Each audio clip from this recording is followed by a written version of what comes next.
Les effets secondaires du vaccin contre le Covid-19 reconnus par les instances publiques. Alors qu'il s'agissait de délire complotiste pendant plus de 2 ans, certains liens entre les produits injectés et divers troubles de santé sont désormais reconnus. Le point avec Élise Blaise.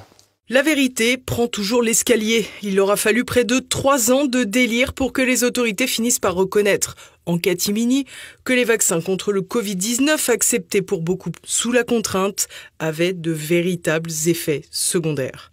Lors d'une commission des affaires sociales du Sénat, François Toujas, en lice pour la présidence de l'ONIAM, l'organisme national d'indemnisation des accidents médicaux, 241 dossiers ont été traités et 72 personnes seulement ont perçu une indemnisation après la reconnaissance de la responsabilité du vaccin dans la survenance d'un effet indésirable. Concernant le Covid-19, je vous rappelle qu'il y a eu environ 150 millions de doses qui ont été administrées.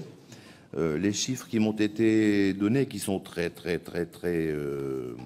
nouveaux, puisque c'est les chiffres au 30 juin 2023, sont les chiffres suivants. L'ONIAM a reçu 1020 demandes d'indemnisation amiable, 1020 demandes. Les vaccins mis en cause sur ces 1020 demandes sont dans l'ordre Pfizer pour 691 cas, Moderna pour 199 cas, AstraZeneca pour 92 cas et Janssen pour 19 cas. Au 30 juin, l'Office a adressé 260 décisions, dont 18 au mois de juin. Sur les 1020 demandes d'indemnisation réceptionnées, 88 offres ont été notifiées, 172 ont fait l'objet d'une décision de rejet, principalement des troubles liés à des myocardites ou à des péricardites. Au 30 juin, l'ONIAM s'est prononcé sur le droit à indemnisation des demandeurs dans 241 dossiers, dont 30% en faveur d'une indemnisation, de sorte qu'il reste 768 demandes qui sont en cours d'instruction à cette date. Sans grande surprise, les principaux incidents reconnus sont des troubles cardiaques avec des myocardites et des péricardites. Il ne serait pas surprenant que les autorités considèrent que ce sont les produits AstraZeneca, rapidement retirés des préconisations générales, qui en sont à l'origine. Pourtant, là encore, le gouvernement avait tout de même affirmé la sécurité des produits. D'après l'Agence nationale de sécurité du médicament, qui suit ainsi d'ailleurs les recommandations qui ont été formulées hier soir par l'Agence européenne du médicament, il n'y a pas lieu de suspendre la vaccination par AstraZeneca. Des lots du vaccin d'AstraZeneca retirés en Italie, en Autriche et dans 4 autres pays européens. Par mesure de précaution, la Norvège, l'Islande et le Danemark sont allés plus loin ce jeudi.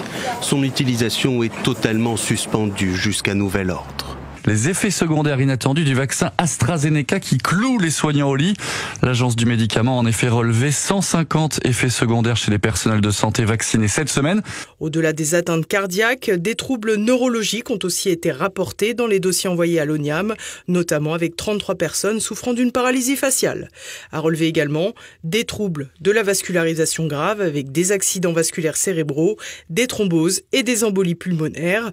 Liste non exhaustive bien sûr, avec des maladies concernées qui peuvent conduire jusqu'à la mort, ce qui empêche souvent les victimes de mener à bien leur dossier. Si l'on ignore le montant des indemnisations des patients touchés par les effets secondaires, on constate que ces affections sont finalement un peu plus graves que les médias complices l'expliquaient lors des campagnes de vaccination aussi délirantes qu'autoritaires. On ne vous fera pas l'affront de dire qui avait raison. En réalité, les 72 personnes reconnues désormais victimes d'effets secondaires et leur indemnisation n'illustrent pas le faible taux d'effets secondaires des produits, comme se plaisent à le rappeler les médias, mais avant tout le faible nombre de signalements et de recours des victimes. D'abord, la séquence covidienne a montré la grande difficulté à faire remonter les événements indésirables post-vaccinaux à l'Agence nationale de sécurité du médicament, la NSM. La très grande majorité des Français ignorait et ignore toujours la marche à suivre et un très grand nombre de médecins, utilisés en grande pompe pour vacciner à vil prix, n'avaient pas une motivation débordante pour le faire pour leurs patients.